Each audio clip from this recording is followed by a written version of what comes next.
ஹே வரதா, ஆயர் குலத்தில் உதித்த எளிவே, இந்த எளியேனின் சிறு தொண்டையும் உகப்பாய் ஏற்கும் கருணை கருமுகிலே, உன்னை என்னவென்று போற்றுவது?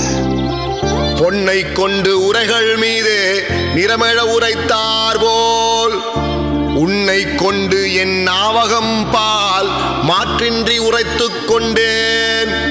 உன்னை கொண்டு என்னுள் வைத்தேன், என்னையும் உன்னில் இட்டேன். என்னப்பா என் இருடி கேசா, என் உயிர் காவலனே. அருமை திருக்கட்சி, அருமை.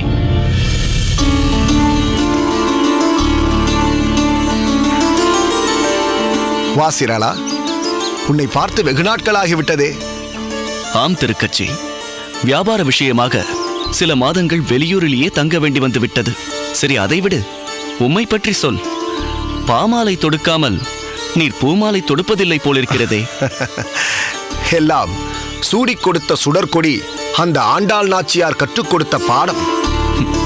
ஓ, ஆண்டாளின் அடியொற்றியோ நீரும்? ஆம், பக்தியில் முன்னேற துடிக்கும் ஒவ்வொருவருக்கும் அந்த ஆண்டாள் நாச்சியார் தானே வழிகாட்டி. தன் பாமாலையால் அந்த கண்ணனின் உள்ளத்தில் ஆழ்ந்தவள். தான் கட்டிய மாலையை தானே சூடி அழகு பார்த்தும் அந்த அரங்கமன்னாருக்கும் சூட்டினாலே அந்த தகுதி இந்த அடியேனுக்கு இல்லை என்றாலும், அடியேன் தொடுத்த மாலையை அந்த வரதனுக்கு சூட்டி அழகு பார்க்கும் பாக்கியமாவது எனக்கு கிடைத்திருக்கிறதே. இதுவே இப்பிறவியில் அடியேன் கண்ட பெரும் பேறு. திருக்கட்சி, உம் மாலையை போன்றே உம் பேச்சும் அழகாயிருக்கிறது. அதற்கும் ஆண்டாளின் அருளே காரணம்.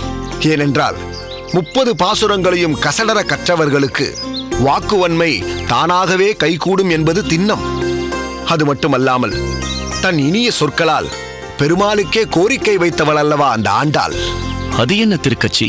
7 பிறவி எனக்கு நீ அளித்தாலும் உன் உறவு, உன் சம்பந்தம் எனக்கு வேண்டும் கண்ணா என்று தெரிவித்தாள். ஆஹா, உண்மையாகவே ஒரு வித்தியாசமான கோரிக்கைதான். இதை கேட்கும் போது உம்முடைய இரத்த உறவு சம்பந்தம்தான் எனக்கு உடனே ஞாபகத்திற்கு வருகிறது. நீ என்ன சொல்ல வருகிறாய் சீராளா? எல்லாம் உம் தாய் தந்தையரை பற்றிதான் சொல்கிறேன்.